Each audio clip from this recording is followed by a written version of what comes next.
Hello guys, इस episode में हम एक्सप्लेन करेंगे सीएन के मास्टर याओ लाओ, याओ चैन, जो भी कह लो, उनके दोनों ही नाम फेमस हैं। उनकी स्टोरी हम इस एपिसोड में एक्सप्लेन करेंगे। उनकी एक्चुअली स्टोरी गाइस, पर कुछ प्रॉब्लम्स की वजह से अभी के लिए कुछ दिनों तक हम बैटल थ्रू द हेवेंस की नॉवेल को एक्सप्लेन नहीं कर पाएंगे, बट चिंता मत कीजिए, हमारी कोशिश जारी है एंड कुछ ही दिनों में वो प्रॉब्लम सॉल्व हो जाएगी। एंड हाँ गाइस, मास्टर पर पूरी एक अलग नॉवेल है जो ज़्यादा नहीं, बस 40 से 50 चैप्टर की है, जिसे अब हम एक्सप्लेन करेंगे एंड उनकी स्टोरी के बारे में जानेंगे। तो चलिए शुरू करते हैं। एपिसोड की स्टार्टिंग में हमें एक कमेंट्री सुनाई जाती है। सेंट्रल प्लेन में शेनोंग नाम की माउंटेन रेंज है। उस माउंटेन रेंज में कई सारे माउंटेन्स हैं एंड उन्हीं माउंटेन्स में से एक माउंटेन पर एक सिटी मौजूद थी जो बहुत ज़्यादा बड़ी थी। ये पूरी सिटी याओ क्लैन के अंडर में थी। यहाँ मौजूद लगभग 99% लोगों का सरनेम याओ है। याओ का मतलब होता है मेडिसिन, इसलिए यहाँ मौजूद लगभग सभी लोग, इस सिटी के लगभग सभी लोग एल्केमिस्ट थे। याओ क्लैन के एल्केमिस्ट को पूरे दोईकुई कॉन्टिनेंट का बेस्ट एल्केमिस्ट माना जाता था एंड अगर हेवन के एल्केमिस्ट को छोड़ दिया जाए तो पूरे दोईकुई कॉन्टिनेंट में ऐसा कोई नहीं था जो याओ क्लैन के एल्केमिस्ट को टक्कर दे सके। अब हमें एक जगह को दिखाया जाता है जहां पर बहुत बड़ा मोनूमेंट मौजूद था। ये था याओ क्लैन का मोनूमेंट एंड इस मोनूमेंट पर क्लैन के बहुत ही इंपॉर्टेंट लोगों का नाम लिखा था एंड जिसका भी नाम इस पर था वो क्लैन का बहुत ही रिस्पेक्टेड पर्सन था एंड इसी वजह से कई सारे यंगस्टर अपना नाम इस मोनूमेंट पर दर्ज करवाना चाहते थे, बिकॉज ऐसा करने से क्लैन में उनकी बहुत ज़्यादा रिस्पेक्ट बढ़ जाती। इस मोनूमेंट के चारों कॉर्नर पर क्लैन की चारों इंपॉर्टेंट चीज मौजूद थी। एक कॉर्नर पर क्लैन का एंसेस्ट्रल हॉल था, दूसरे पर ट्रेजरी हॉल, तीसरे पर एल्डर हॉल और चौथे पर क्लैन स्कूल।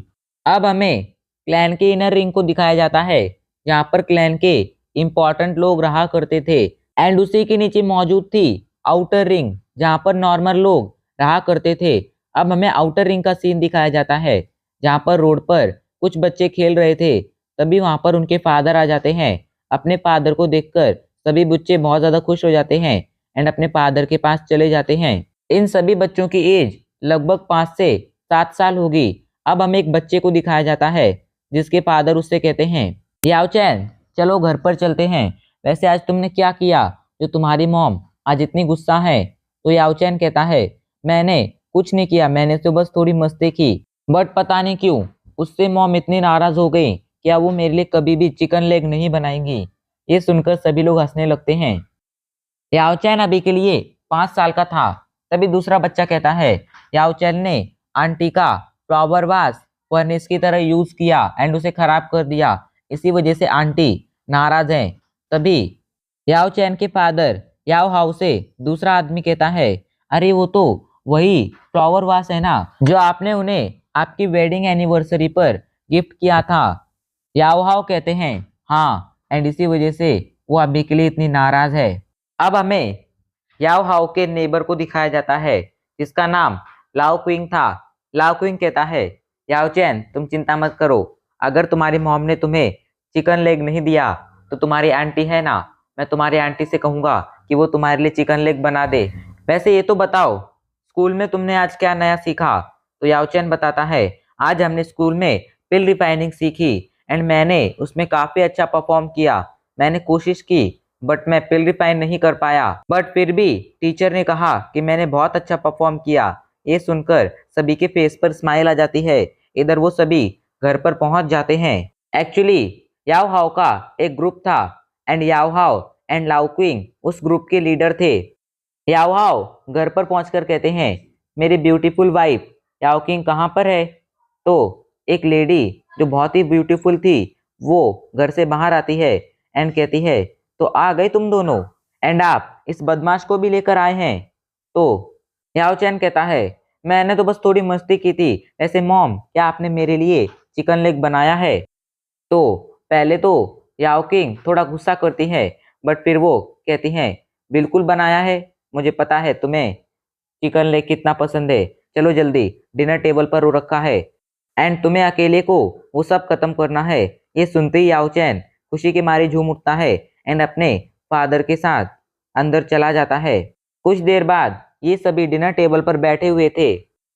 याओ हाओ कहते हैं मेरी वाइफ ब्यूटीफुल होने के साथ साथ खाना भी बहुत अच्छा बनाती है। तो तभी याओ चैन कहता है सही कहा, मेरी मॉम बहुत बहुत बहुत ब्यूटीफुल है। ये सुनकर याओ किंग कहती है आप उसे गलत चीजें सिखा रहे हैं। तो याओ हाओ कहते हैं अगर मैं उसे ये चीजें नहीं सिखाऊंगा तो फ्यूचर में हमें हमारी डॉटर इन लॉ कैसे देखने मिलेगी। याओ चैन किसी ब्यूटीफुल लड़की को कैसे अपनी वाइफ बनाएगा। तभी याओ चैन कहता है मॉम बताइए ना, फादर ने आपको कैसे प्रपोज किया था। ये सुनते ही याओ क्विंग ब्लश करने लगती है एंड कहती है अभी तुम छोटे हो, पहले तुम थोड़े बड़े हो जाओ फिर मैं तुम्हें बताऊंगी। ये सुनकर याओ चैन कहता है मैं बड़ा हो चुका हूँ, आप प्लीज मुझे बताइए। एंड अगर आपको यकीन नहीं हो रहा है कि मैं बड़ा हो चुका हूँ तो मैं आपको बता दूं, आज ही मैंने फ्लेम फाउंडेशन स्किल सीखी है। ये कहकर याओ चैन उठ खड़ा होता है एंड तुरंत डाइनिंग टेबल पर चढ़ जाता है। वो सभी को अपनी फ्लेम फाउंडेशन स्किल दिखाना चाहता था। वो ट्राई करता है बट उसने स्किल आज ही सीखी थी, इस वजह से याओ चैन इसका उतनी अच्छी तरह से यूज नहीं कर पाता है। एंड उसकी परफॉर्मेंस को देखकर उसके मॉम डैड हंसने लगते हैं। अब सीन शिफ्ट हो जाता है एंड हमें कुछ देर बाद का सीन दिखाया जाता है जहाँ ये सभी एक खिड़की के पास मौजूद थे एंड अपनी खिड़की से क्लैन मॉन्यूमेंट को देख रहे थे। याओ हाओ कहते हैं चलो याओ चैन मैं तुम्हें एक स्पेशल जगह पर ले चलता हूँ। ये सुनकर याओ चैन बहुत ज्यादा खुश हो जाता है, जिसके बाद याओ चैन उसके फादर एंड उसकी मॉम वहां से उस स्पेशल जगह पर जाने लगते हैं। रास्ते में उन्हें क्लैन मोनूमेंट भी दिखता है एंड क्लैन मोनूमेंट को पार करते हुए वो एक टावर के टॉप पर पहुंच जाते हैं। ये एक बेल टावर था।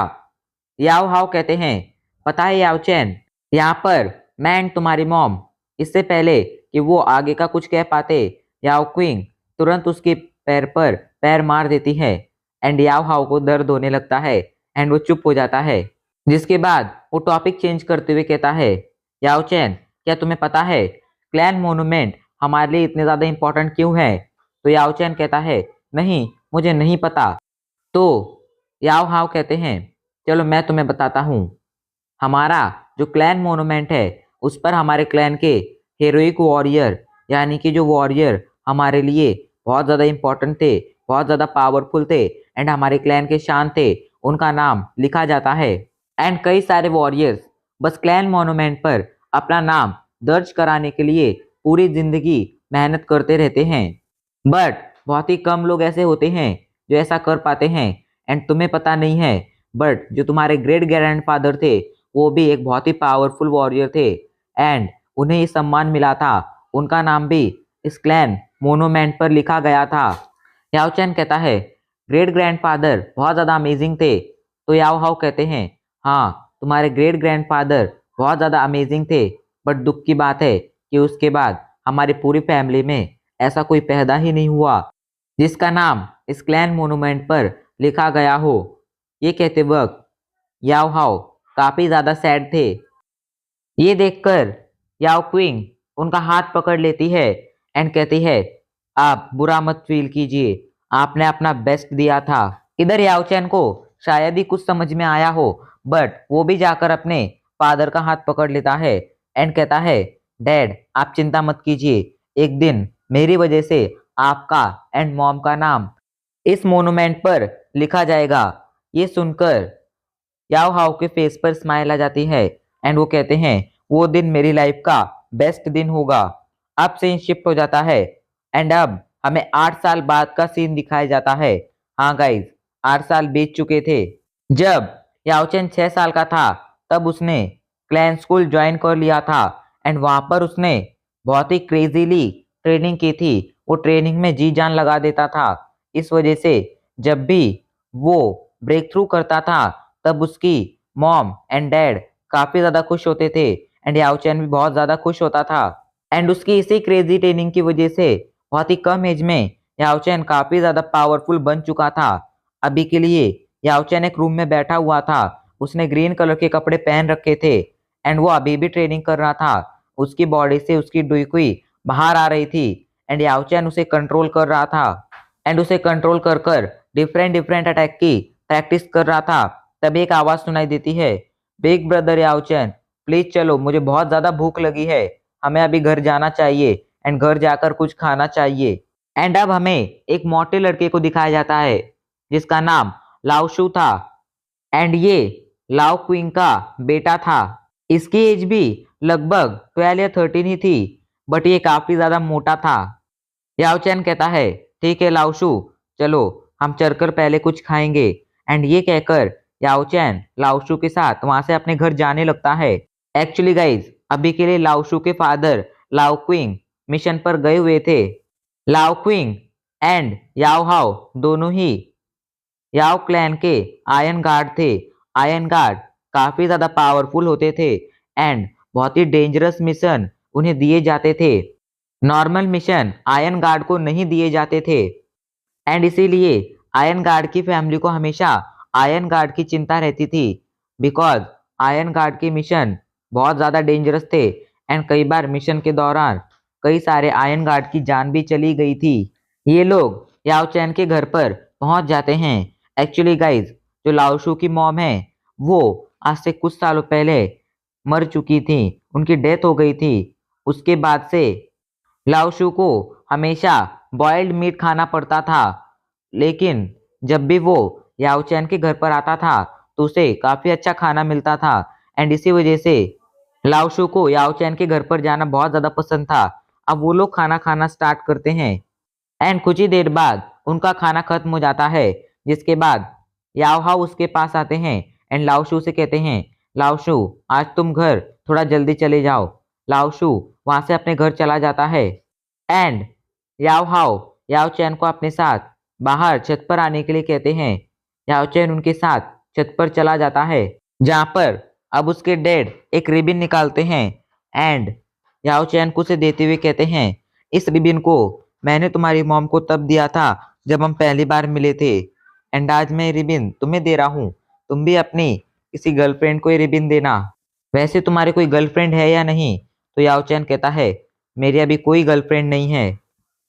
याओ हाओ कहते हैं, चलो अच्छी बात है, चलो अब तुम मुझे अपनी पावर दिखाओ। ये सुनते ही याओचैन एक पंच रेडी करता है एंड अपने डैड पर अटैक कर देता है। याओ हाओ उस पंच को नहीं रोकते हैं, वो पंच सीधा याओ हाओ से टकराता है एंड याओ हाओ के फेस पर स्माइल आ जाती है। वो कहते हैं, एक 6 स्टार डाउजे, नॉट बैड, तुम्हारी परफॉर्मेंस प्रोग्रेस काफी अच्छी है एंड तुम चिंता मत करो, मैं कोशिश करूंगा कि मैं तुम्हें बेस्ट से बेस्ट कोई मेथड ट्रेनिंग के लिए दिला सकूं। मुझे पता है वो बहुत ज़्यादा महंगे होते हैं, बट फिर भी मैं उन्हें हासिल करने की पूरी कोशिश करूंगा एंड कोशिश करूंगा कि वो तुम्हें मिल जाएं। याओचैन कहता है, मैं नॉर्मल कोई मेथड से भी ट्रेनिंग कर सकता हूँ।